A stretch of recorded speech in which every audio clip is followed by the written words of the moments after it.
Bonjour à tous, je vous retrouve dans cette nouvelle vidéo pour vous parler de voyage et plus particulièrement de bucket list. Vous avez probablement déjà vu ce genre de vidéo sur YouTube ou même à l'écrit sur des blogs.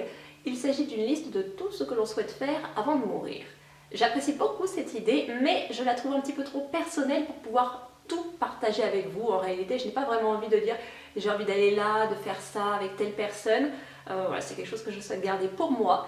Mais je me suis dit que je pouvais un petit peu détourner ce concept et lier deux éléments que j'adore et qui peuvent être intéressants à partager, les voyages et le patrimoine. Et pour plus de simplicité encore, j'ai décidé de reprendre une liste qui existe déjà et qui promeut des valeurs auxquelles je crois fondamentalement, la liste du patrimoine mondial de l'UNESCO. Pour ceux qui l'ignoraient, l'UNESCO est une institution des Nations Unies dont le but est de contribuer au maintien de la paix et de la sécurité dans le monde en resserrant les liens de collaboration entre l'État par le biais de l'éducation, de la culture, des sciences, afin d'assurer le respect universel des droits de l'homme, de la justice, et cela quelles que soient les différences de sexe, de genre, d'origine ethnique. À préciser d'ailleurs que les sièges de l'UNESCO se trouvent à Paris. Je pense qu'il est primordial de mettre en évidence la beauté et l'importance de notre patrimoine mondial.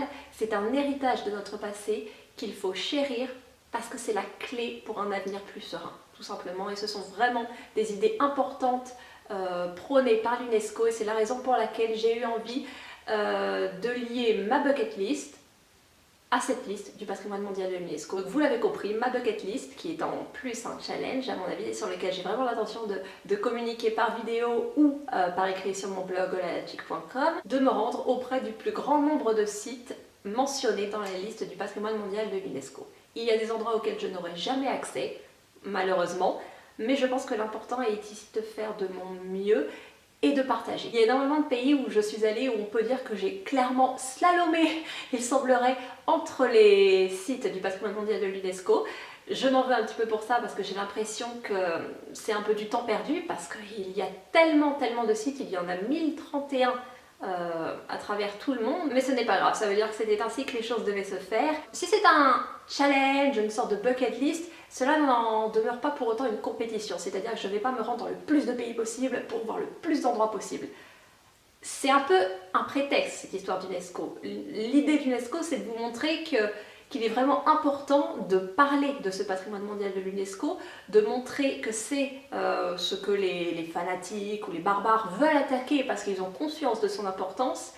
Et je veux toujours rappeler son existence, montrer sa beauté et montrer tout ce qui est sous-jacent à cette idée de patrimoine mondial, qui est en vérité une réelle force que l'on a contre l'intolérance. J'espère que ce projet est suffisamment compréhensible. Si vous avez d'autres questions à ce sujet, n'hésitez pas à me les poser et je vous renvoie également à mon article consacré sur le blog qui est beaucoup plus complet. C'est un petit projet que je mène en parallèle bien évidemment de ma vie personnelle et de mes voyages. Je ne vais pas voyager spécialement pour voir tel ou tel endroit, mais j'en profiterai bien évidemment pour le faire si je le peux. Sur ce, je vous retrouve dans une prochaine vidéo et en attendant, portez-vous bien. Au revoir.